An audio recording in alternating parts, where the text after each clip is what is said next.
Muito boa noite e bem-vindos ao Jornal da Noite. O governo do Malawi diz estar a ressentir-se dos efeitos da tensão política na região centro do país, com destaque para os ataques a caminhões do corredor da Beira. O alto comissário daquele país, em Maputo, diz haver uma forte pressão para que deixem de usar aquele corredor, mas, por enquanto, vão continuar a usá-lo.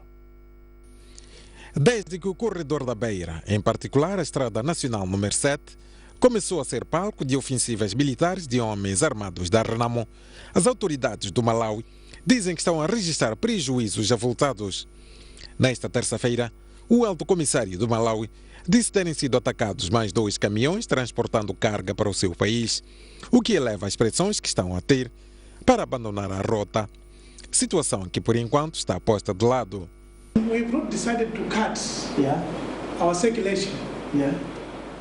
Ainda não decidimos interromper a circulação, mas estamos a ser pressionados a aceitar que não podemos usar a via. Os nossos caminhões ainda estão a circular e posso, com tristeza, dizer que ainda hoje tivemos informação de que 2 caminhões nossos foram atacados, mas de qualquer forma temos que operar. Por enquanto, o Malawi diz confiar nas garantias de segurança que o governo deu. O governo nos garantiu que vai providenciar segurança ao longo do corredor da Beira, com escoltas militares até a província de Tete. E temos que olhar para algumas modalidades de como isso será feito. O diplomata malauiano diz que a criação da comissão mista para o diálogo era vista como uma esperança para a estabilização da situação política e lamentou que os fatos no terreno estejam a mostrar o contrário.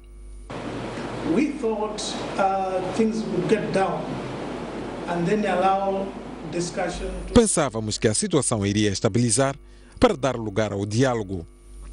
Mas, pelo contrário, o que estamos a assistir são cenas horríveis, com pessoas a morrer e caminhões a serem carbonizados.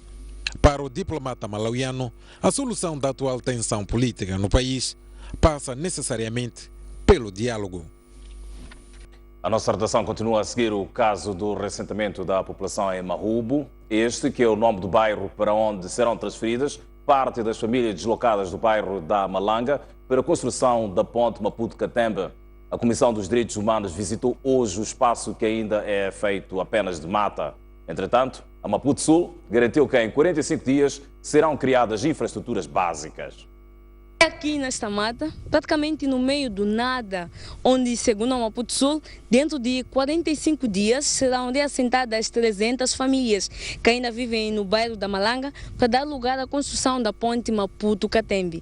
Esta terça-feira, o presidente da Comissão Nacional dos Direitos Humanos visitou este local e exigiu que fossem criadas condições mínimas, como é o caso de eletricidade e água, que é para evitar que se repita o drama que está a ser vivido na zona de Maós. Temos a oportunidade de recomendarmos tanto a Maputo Sul, assim como a administração, ao posto administrativo de Mahubo. A Maputo Sul recomendamos que eles não desloquem as famílias sem criar as condições mínimas que as populações mesmas exigem, que é a limpeza dos espaços, que é o arruamento, que é a instalação de canais de água e a instalação da energia elétrica. A administração local recomendamos que, se por alguma razão houver necessidade de transferir estas pessoas para cá, que a própria administração seja monitora da situação, não aceita receber estas famílias sem que se criem estas condições mínimas. As declarações de Custódio Duma foram feitas depois de uma equipa da empresa pública Maputo Sul, que se encontrava a trabalhar no local, ter garantido que os prazos serão cumpridos dentro de 45 dias. Já o chefe de posto de Mahubo disse que não vai permitir que a população seja reassentada antes de a zona ser infraestruturada. Já estávamos a dizer a Maputo Sul que não íamos permitir que as pessoas viessem aqui sem se criar essas mínimas condições, porque depois de Maputo Sul deixar essas pessoas, a responsabilidade é de ficar para nós. É por isso que nós não podemos aceitar que essas pessoas venham para aqui sem se assumir essas responsabilidades. E a promessa que fica é que daqui a 45 dias esse novo bairro terá energia, água e arruamento. São imagens de Gaspar Chirinda, Lucinda Alfândega, para a STV. Alguns residentes da Malanga que ainda aguardam as indemnizações dizem que já sabem que serão transferidas ou reassentadas em Maúbo, mas receiam passar para um lugar onde não existam condições de base, como é o caso de água e luz. Bem, lá, escola é perto, mas água, lá não tem água. Lá é uma zona assim muito longe, cheia de capim, tudo lá. Elina tem 37 anos e é parte das 300 famílias que serão transferidas para Maúbo, no distrito de Boane. Já foi apresentado o seu novo terreno, mas ainda não recebeu a indemnização. Ainda, porque o dinheiro ainda não saiu. Elina reclama o prazo de transferência de 45 dias estipulado pela empresa Maputo Sul pós a indemnização. Bom, é pouco de ver lá daqui para 45 dias. Comprar material e tudo, não vai ser fácil, né? Mas 45 dias é pouco. Para construir a casa como esta aqui, não é fácil. A falta de energia e água pode pôr em causa o sustento de muitas famílias. Um dos exemplos é da Felizarda, a senhora de 64 anos que sustenta a família vendendo peixe e pastéis de feijão. Pena, a lamentação mesmo é de água e energia. Porque eu tenho congelador, tenho geleiras, tenho muita coisa que está aí dentro do congelador. Mas para levar essas coisas para lá, sem energia, onde é que vou fazer? Como que vou fazer? Porque aquelas coisas não ficam sem energia nenhuma. Felizarda já conhece o terreno onde deverá fixar a sua residência assim que receber a indemnização na próxima quinta-feira. Caso isso aconteça, ela terá que concluir a casa até 30 de julho. A polícia pediu hoje esclarecimentos ao jornal Zambeze acerca de uma notícia por si veiculada que dá conta de que homens armados atacaram soldados zimbabuianos em Gorongosa, na província de Sofala. O título da notícia divulgada pelo jornal Zambeze é "Militares zimbabuianos abatidos em Gorongosa". A informação criou preocupação à Polícia de Investigação Criminal, daí que esta intimou coercivamente o chefe de redação e o editor do jornal para prestarem depoimentos, de modo a explicarem que fontes usaram para produzir a informação. Os mesmos, desconfiando da identidade dos agentes, recusaram-se a entrar nas viaturas da polícia e preferiram caminhar até as instalações da PIC, mediante o olhar atento da corporação. Há uma certa intimidação, porque eu li a notificação, o diretor também leu, mas a notificação não continha o endereço. E eu perguntei claramente àquele senhor, ok, vocês podem ir embora, nós vamos nos deslocar quando chegar a hora a PIC, porque nós sabemos onde é a PIC da cidade. Eles disseram que não, nós temos que ir convosco. Nós sabemos que neste momento nós estamos a trabalhar, não podemos sair. Eles disseram, ok, vamos ficar à espera lá embaixo. Mas quando experimentamos pela janela, estavam 5 homens da polícia lá embaixo. Não sabemos porquê de todo esse aparato. De certa forma, nos sentimos intimidados pela essa presença de 5 homens para apenas vir para a PIC, vir prestar simples declarações. Não sabemos se havia tanta necessidade da polícia proceder dessa forma. Os responsáveis do jornal explicam ainda que, para além da notícia, a polícia queria saber de fontes usadas pelo Zambeze para produzir outras notícias, publicadas em edições anteriores, que referiam que as forças de defesa e segurança estavam a atacar a população nas zonas de conflito. Ontem eu não estive na redação. Hoje é que estive, soube de que ontem havia chegado lá a polícia e esta manhã voltou. Vinham com as notificações, assinamos as notificações e viemos acompanhados por eles. Houve uma notícia que o Zambeze publicou, vindo da Beira. Queriam saber mais ou menos os contornos, tínhamos provas, era um inquérito conforme nos explicaram e ainda está a prosseguir. A audição desta terça-feira ao chefe e ao editor do Zambeze durou cerca de 3 horas. A polícia não fez qualquer pronunciamento à imprensa sobre o caso. Os médicos tradicionais de Moçambique dizem que não usam órgãos humanos para nenhum tipo de tratamento, por isso distanciam-se da perseguição aos albinos. A Metrama associa a prática aos médicos tradicionais que vêm de países vizinhos e que atuam ilegalmente no país. Para resolver o problema, os médicos propõem um regulamento.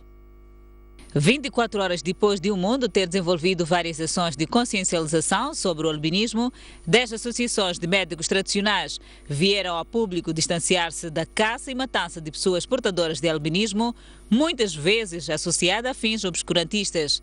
Existem muitas medicinas emergentes aqui no país.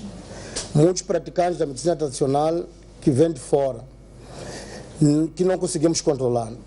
As suas práticas, como praticam a medicina tradicional, não sabemos. O que está claro é que a medicina tradicional moçambicana, aquela que tem a identidade e cultura moçambicana, não usa órgão humano para curar, enriquecimento, mesmo para qualquer fim. Os médicos tradicionais dizem que perderam a credibilidade depois que se associou o tráfico de órgãos humanos à sua prática. Daí que defende a aprovação de um instrumento que regula a atividade e impeça que médicos de fora atuem legalmente no país. Ainda não está bem organizado o sistema, uma vez que ainda não existe uma lei apropriada, para a regulação desses sistemas. Nós já reclamamos, nós todos, praticantes de medicina tradicional, por intermédio das nossas associações. Só que a coisa até hoje não funciona, Mas estamos a pedir que isso realmente aconteça, para existir um sistema de controle, porque o que entra e o que sai não sabemos. No próximo dia 2 de julho, as associações de medicina tradicional vão realizar uma marcha em todo o país contra a perseguição de albinos. Um indivíduo, suposto integrante de um grupo denominado Grupo 15, que tem estado a espalhar terror em diferentes bairros em Nacala, está entre a vida e a morte. Isto depois de ter sido duramente espancado pela população, pouco depois de ter protagonizado um assalto a uma residência na companhia dos seus comparsas. Trata-se deste suposto integrante do temido Grupo 15, que tem estado a espalhar terrores em diferentes bairros a nível da cidade portuária de Nacala, caracterizado em assaltos nas residências e vias públicas, para além de violação sexual das suas vítimas, na presença dos seus próprios familiares, que acaba de ser lixado pela população do bairro Renauá e arredores daquela cidade portuária. Este é o quarto caso de lixamento registrado este ano a nível daquela cidade portuária, segundo deu a conhecer o Wilma Salgado, diretora clínica do Hospital Distrital de Nacala. Estamos perante mais um caso de lixamento. Dizer que ultimamente tem acontecido, sim, no posto administrativo de Motiva. Neste ano temos cerca de 4 casos, 2 que ocorreram no bairro de Nauaia, um no bairro de Ribaue, este de hoje, e o outro, penso que foi no mês de março, se a memória não me falha, que foi no bairro de Mocone. Longe das autoridades policiais, os residentes do bairro Nauaia recorreram ao material altamente inflamado para justificar a fraca ação da Polícia da República de Moçambique, posicionada a nível daquele ponto do país. Ela abriu a porta, soltou aquela porta. E quando solta aquela porta, o próprio que entra todo encontra-se com o dono. O próprio dono mandou a mulher para a mulher, descansa lá na cama. Na sala, descansar na sala. Escondeu-se aquele homem atrás da porta. E abriu a porta. Logo que entra dentro daquela casa, encontrou-se com aquele gatuno. Começou a defrontar, o homem soltou. Não gritou. O homem soltou, quando soltou aquele homem, diretamente começou a perseguir. Ele perseguiu, solta, depois de ter apanhado lá o teu rasteira. Quando ele cai, depois começou a subir, começou a gritar, gatuno. Violou numa casa, estava a roubar aí, daí então começaram a bater, mataram-lhe ali.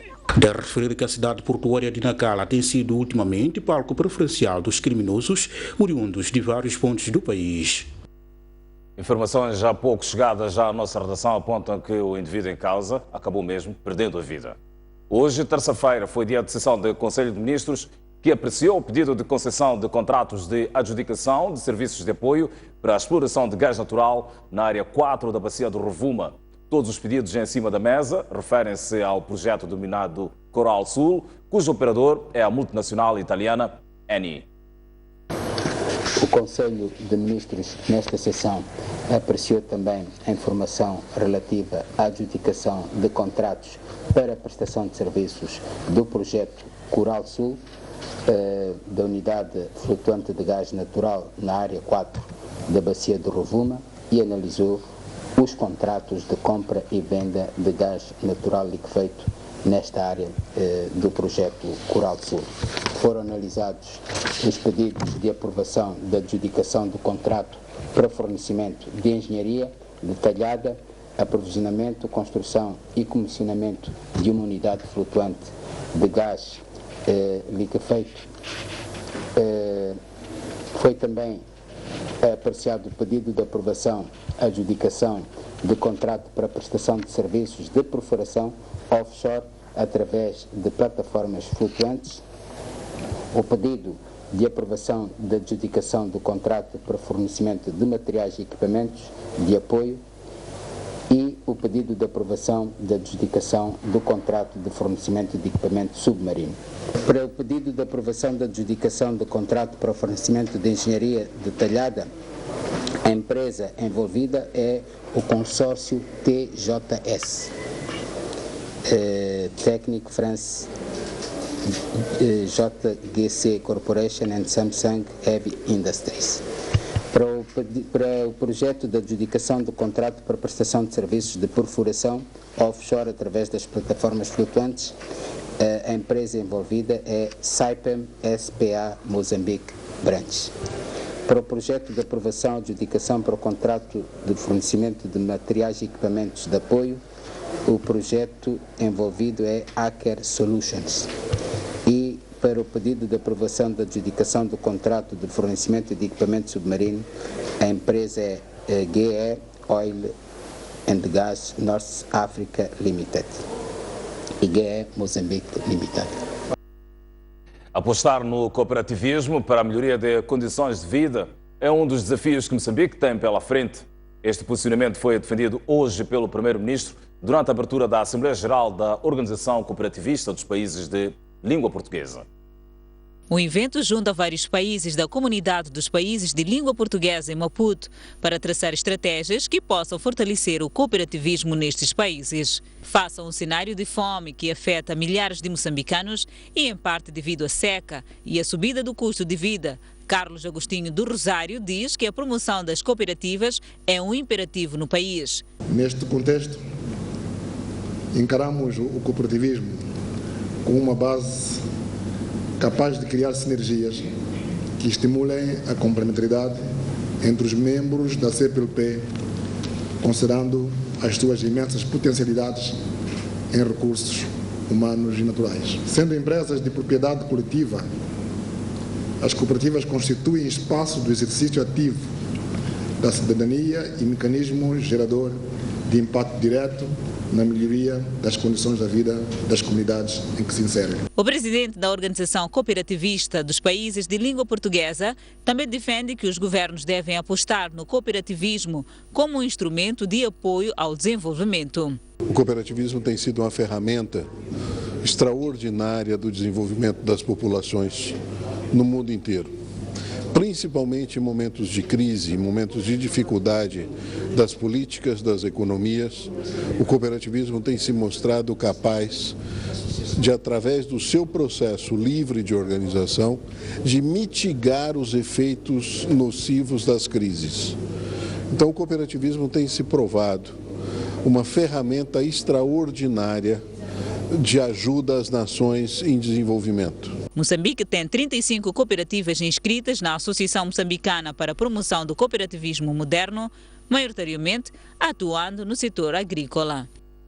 Ainda hoje, em relação à questão da dívida moçambicana, o Primeiro-Ministro afirmou esperar que a relação entre Moçambique e os parceiros financeiros volte à normalidade após esclarecimentos prestados pelo Governo na Assembleia da República e aos parceiros internacionais.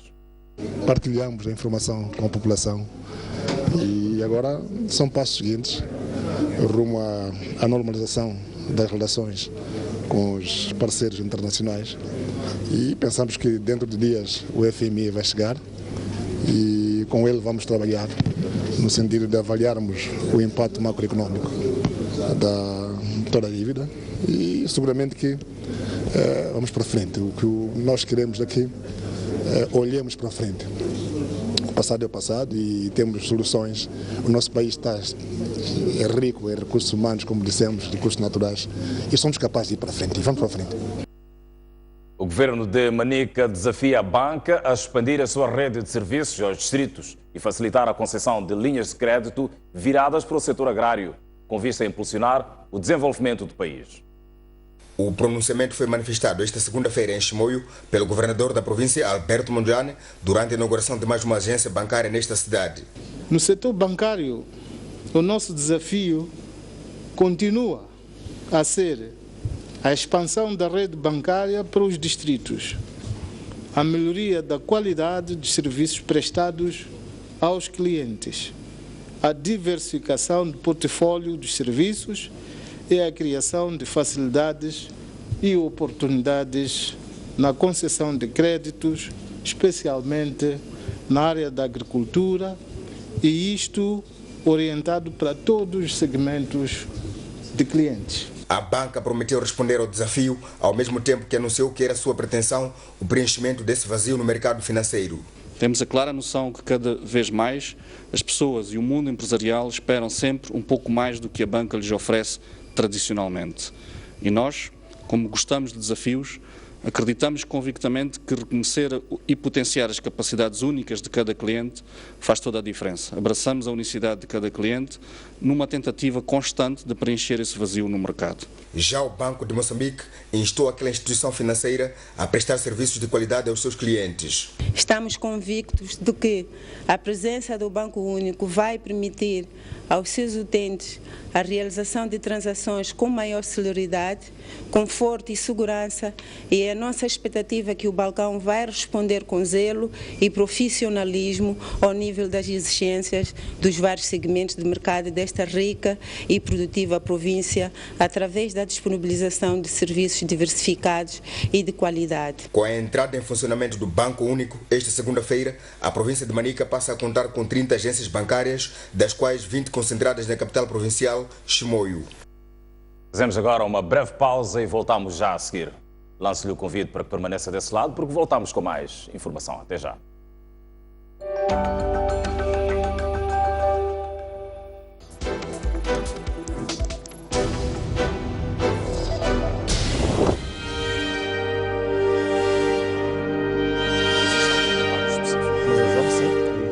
Um país faz-se de confrontos de ideias. Nós somos a ajuda do governo agora. Choramos por muita água, choramos por pouca, choramos sem água. Da pluralidade de opiniões. De uma ou de outra forma, as coisas têm que andar. Vamos evitar essa questão de eu tenho um negócio, depois de amanhã torna-se um elefante branco. Não é possível formar um empresário, um empreendedor em um dia. Para outro sítio também. Nosso autocarro até aos 5 anos, aos 2 anos está arrebentado. Falar é muito simples e trazer dados também é a coisa muito simples. Mas vamos à prática, não é o que se verifica o que está a dizer. Há muitos jovens que começam e têm vontade de continuar, mas não vão a lugar nenhum. O debate da nação é desta diversidade de pensamentos que é Moçambique. Essa diversidade. Empreender não são pequenos negócios de barraca, qualquer coisa.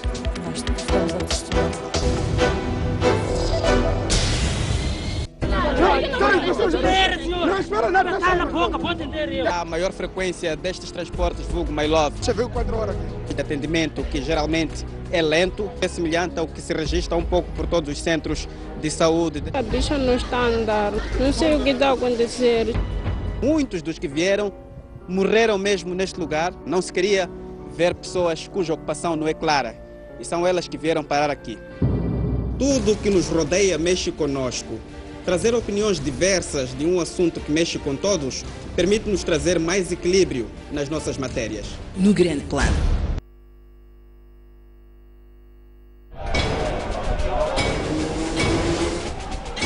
Os temas da atualidade desportiva. Análise dos lances. As jogadas polémicas. As glórias. A resignação.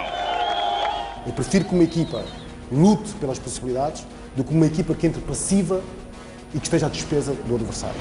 Tenho a certeza absoluta que Moçambique tem talento e pode se organizar e ter bases suficientes para competir de igual para igual. As pessoas têm de se perceber. É verdade que é difícil nós educarmos o público, mas o público também tem de saber pôr-se no seu lugar.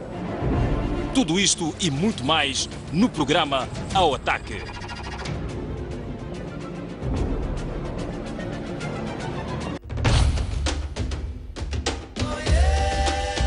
O Parque Nacional de Gorongosa é um dos maiores símbolos do nosso país. Pelo valor da sua biodiversidade, também pelo papel que desempenha no apoio às comunidades que ali vivem. O sucesso da manutenção e da conservação da biodiversidade, o apoio às comunidades que ali vivem, só é possível com a contribuição de cada um de nós. É fundamental que cada um dos moçambicanos perceba o enorme valor que este parque representa para o posicionamento de Moçambique a nível nacional, regional e mundial. O Grupo Soico não poderia ficar alheio a esta iniciativa. O Parque Nacional de Gorongosa é uma bandeira de Moçambique, é uma bandeira de orgulho e de estima de todos os moçambicanos. É fundamental que o nosso apoio seja impactante na projeção deste símbolo a nível nacional e internacional. Esperamos que os nossos meios de comunicação social desempenhem um papel fundamental na promoção desta bandeira de Moçambique.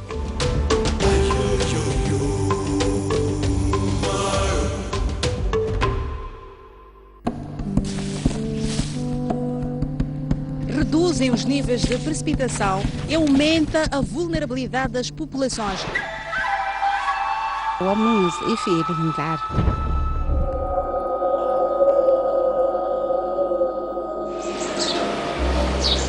São pessoas que abandonam as suas zonas de origem para poder ficar aqui. O cheiro é muito forte e não há conforto possível que se diga aqui. É aqui onde confinam-se todos para consumir uma variedade de estupefacientes. Eles já estão a lançar garrafas de vidro. Vamos tentar ficar de outra faixa. Vamos entrar junto com estas pessoas que vão até a cidade de Maputo.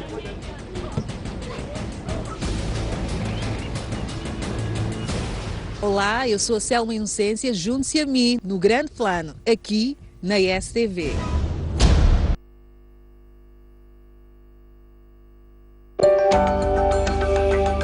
Regressamos às notícias depois da breve pausa e agora para abrirmos a janela para o desporto.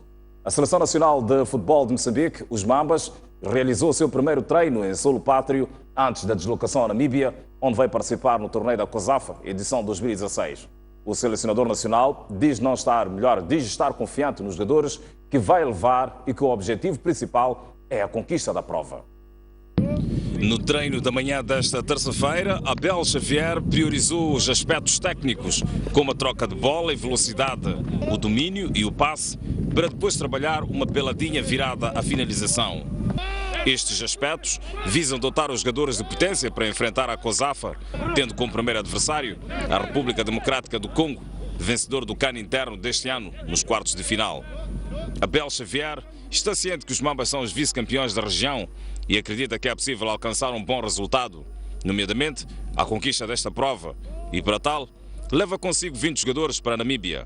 São jogadores que dão-nos garantias, um trabalho que foi analisado e, portanto, temos estes dias prévios também para poder trabalhar com os jogadores novos em relação à informação do que é que nós estamos a fazer em relação a um trabalho que é diferente para eles e, portanto, dar seguimento ao nosso trabalho com a ambição de lutar pelo resultado que é o mais importante dos três, é a vitória. O selecionador nacional tinha convocado 3 jogadores que jogam fora de portas, respectivamente Mexer, Witness Kembo e Domingues, mas devido ao pedido feito pelas respectivas equipas, foram descartados, mas nada que tire o sono à equipa técnica. Que os jogadores querem estar e querem participar. Mas uma coisa é os jogadores quererem estar e quererem participar e outras coisas é o que o regulamento exige. Portanto, nós temos que ter em mente que muitas vezes não é uma questão de colidir com os interesses dos clubes, é porque os clubes defendem os seus interesses e que o COSAFA colide com esses interesses. Os Mambas deixam o país na próxima quinta-feira, devendo defrontar a República Democrática do Congo no domingo para os quartos de final do torneio da COSAFA. Já Sonito e Jaitoso, os jogadores dos Mambas, mostram-se também confiantes numa boa participação no torneio da COSAFA. Embora os Mambas iniciem a prova defrontando o vencedor do CAN interno, os dois jogadores dizem ser possível defender o segundo lugar alcançado ano passado.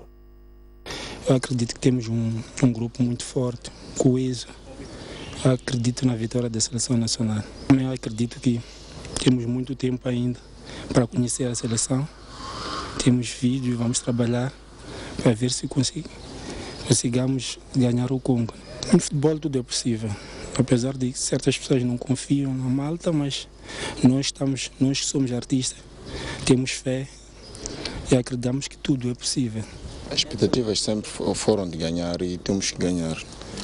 Primeiro, honrar a posição que nos encontramos na edição passada e segundo, ganhar os jogos mesmo. Nós estamos preparados para disputar com qualquer seleção africana e sabemos que vamos jogar com o Congo e estamos preparados. A confiança manifestada pelos jogadores da Seleção Nacional de Moçambique. Olhamos agora para o Euro 2016.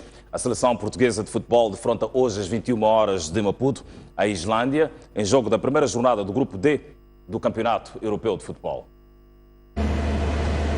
É já esta terça-feira que a seleção das Quinas entra em cena no Euro 2016, defrontando a Islândia, adversário que causou sensação na fase de qualificação ao deixar para trás a Turquia e remeter a Holanda para fora da fase final do Europeu. É por isso um adversário a ter em conta, mesmo com todo o favoritismo que recai sobre Portugal. Uma excelente seleção, uma seleção forte fisicamente, que usa processos simples, muito bem organizada taticamente e que tenta sair por vezes no contra-ataque ou muitas vezes no contra-ataque no erro do adversário.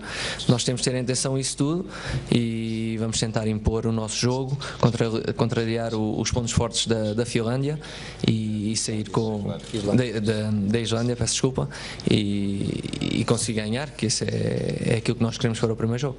A grande preocupação neste momento é a condição física de Ricardo Quaresma. O extremo português ainda fará um teste, mas tudo indica que vai falhar o jogo de abertura do Euro 2016, segundo revela a imprensa portuguesa.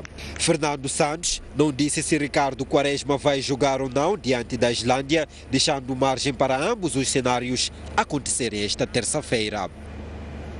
Regressamos ao país. O judoca moçambicano Marlon Acácio vai participar nos Jogos Olímpicos do Rio de Janeiro, prova que arranca no próximo dia 4 de agosto. O judoca vai estagiar por 6 dias na Croácia, com vista ao maior evento desportivo do mundo. Depois de ter garantido a sua qualificação aos Jogos Olímpicos do Rio 2016, o judoca moçambicano parte para a Croácia, onde vai se juntar a outros judocas também qualificados aos Jogos Olímpicos no estágio de 6 dias. Esta é uma oportunidade criada pela Federação Internacional da Modalidade, que permite aos judocas qualificados aos Jogos Olímpicos se encontrarem num centro de estágios para se prepararem melhor à maior prova mundial. O estágio na Croácia vai decorrer de 17 a 23 de junho corrente.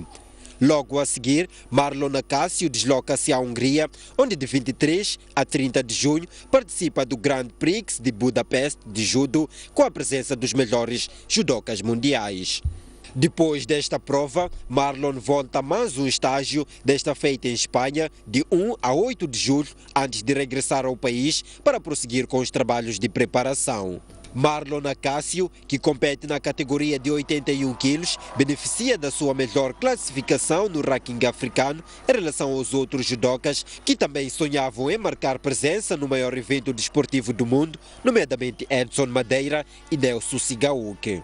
Marlon é um dos judocas que garantiram a presença nos Jogos Olímpicos através da acumulação de pontos ao nível do continente africano. O judoca moçambicano estreia-se desta forma nas Olimpíadas depois de Edson Madeira em 2008 em Beijing, na China, e Nelson Sigaúke em 2012 em Londres, Inglaterra, terem participado na competição.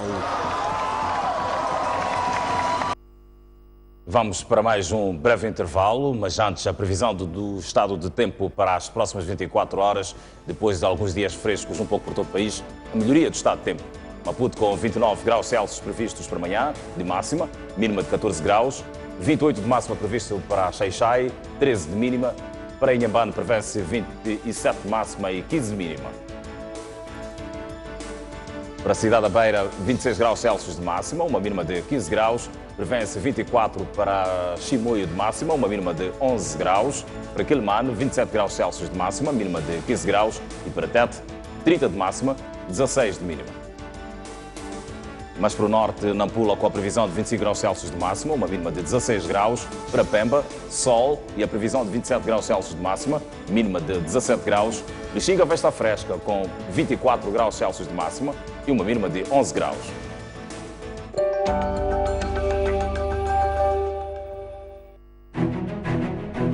Mais um baú. Recordações, momentos épicos, momentos marcantes, grandes vitórias, campeões. Como é que o futebol começou na sua vida e o que é que foi o futebol? Eram todas equipas bem estruturadas com um futebol de se tirar o chapéu. A gente jogava aqui na Baixa, saía da Baixa. Era obrigado a fazer o jogo dos palmaninhos.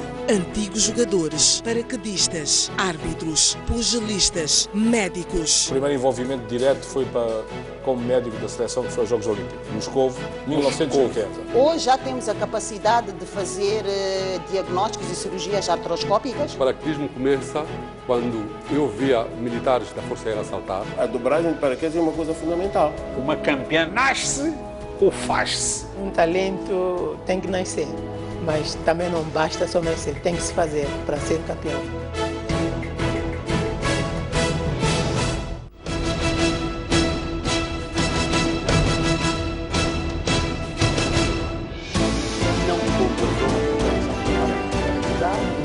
Eles representam o povo. Renamo deve de uma forma desarmar-se. O grande terrorista é a Frelimo. Uma paz que não era, digamos assim, genuína e não tinha uma base sólida. Eles são a nossa voz. Discutem e decidem o nosso futuro.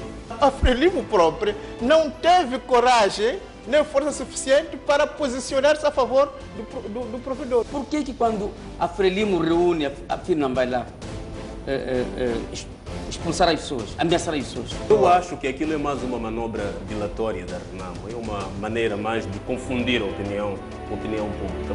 E nós queremos saber o que se disse e o que ficou por dizer no Parlamento. Veja no Bancadas Parlamentares. Um debate a acompanhar todas as sextas-feiras pelas 18 horas.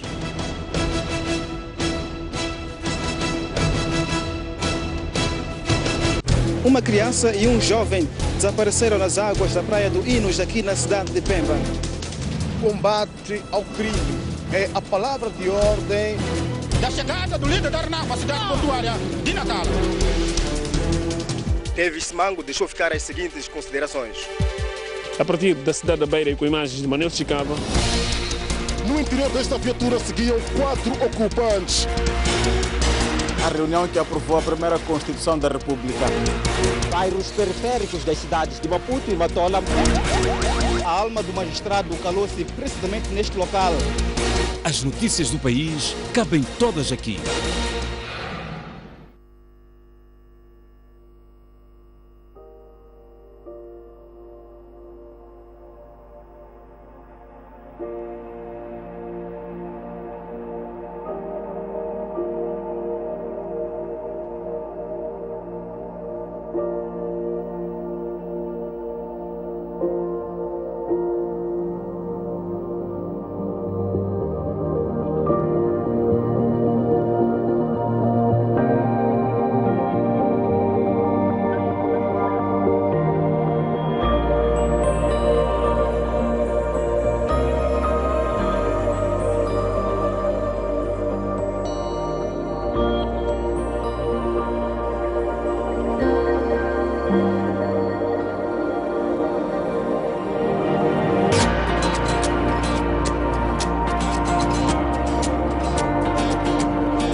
Um país sem história é um país sem futuro. Um mundo sem referências é um mundo sem norte. Um país sem cultura é um país sem identidade. Um país sem ídolos é um país sem referências.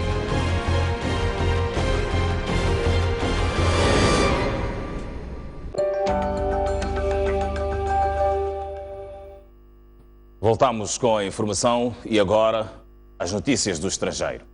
Mais de 200 civis foram mortos na Síria durante a primeira semana do Ramadão, que começou a 6 de junho na sequência de bombardeamentos da aviação síria e russa contra bases do Estado Islâmico. O comandante Jean-Baptiste, de 42 anos, foi morto a facada à porta de sua casa na cidade de Versalhes, na França. Depois de esfaquear 9 vezes o polícia que se encontrava vestido a civil, o suspeito entrou dentro da casa do mesmo, onde fez como reféns a mulher e o filho do malogrado. Entretanto, o suspeito, que é vizinho do casal, foi abatido pela polícia de elite depois de várias horas de negociações. No interior da casa foi encontrado um cadáver da esposa do agente, ora morto. Apenas a criança foi encontrada viva. Até o momento desconhecem-se as razões do crime, mas presume-se que o assassino seja simpatizante do grupo terrorista Estado Islâmico, pois durante o ataque o mesmo foi ouvido a proferir palavras em islão, típico dos elementos daquele grupo terrorista. Todas as entradas do quarteirão da zona onde ocorreu o crime encontram-se bloqueadas e a polícia também cortou a eletricidade, enquanto decorrem algumas investigações. A França tem sido um dos principais alvos de ataques por apoiar alguns regimes estrangeiros no combate ao terrorismo. Aqui uma clara troca de pivôs. O apontamento que acabamos de ver dá conta de que um agente da polícia foi morto na manhã desta terça-feira, à facada, numa das principais cidades da França. Na mesma ocasião, a esposa do agente foi encontrada morta dentro de casa, após o atacante ter invadido a residência. Agora sim, olhamos para os civis mortos durante o Ramadão. Mais de 200 civis foram mortos na Síria durante a primeira semana do Ramadão, que começou a 6 de junho, na sequência de bombardeamentos da aviação síria e russa contra bases do Estado Islâmico. Os ataques supostamente protagonizados pela aviação russa causaram 148 mortos, dos quais 50 crianças e 15 mulheres, enquanto outras 18 pessoas morreram pela atuação da artilharia do regime de Damasco. Ainda outros 15 civis morreram em bombardeamentos aéreos da coligação internacional liderada pelos Estados Unidos e 12 em ataques das fações rebeldes sírias e do grupo terrorista Estado Islâmico. O Observatório Sírio dos Direitos Humanos, que revelou a informação esta segunda-feira, indica ainda que 13 pessoas perderam a vida em explosões de carros armadilhados e um atentado suicida de um homem com explosivos. Ainda na semana passada, 4 cidadãos sírios morreram por disparos dos guardas de fronteiras turcos e outros 3 depois de serem torturados em centros de detenção do regime sírio do presidente Bashar al-Assad. Estes ataques, que acontecem na época de Ramadão, segundo o Observatório Sírio dos Direitos Humanos, evidenciam falta de respeito pela religião. A santidade do mês do Ramadão não conseguiu dissuadir os assassinos a cessarem os crimes em curso contra os civis sírios, referiu o observatório. O Ramadão é um mês sagrado para os muçulmanos, sendo que os fiéis devem jejuar e demonstrar devoção, piedade e generosidade com os demais, evitando a violência. A informação, despedimos-nos. Marcando um novo encontro para amanhã, pontualmente às 19 horas mais 55 minutos. Entretanto, a informação continua em permanência na STV Notícias, canal 9 da ZAP. Boa noite.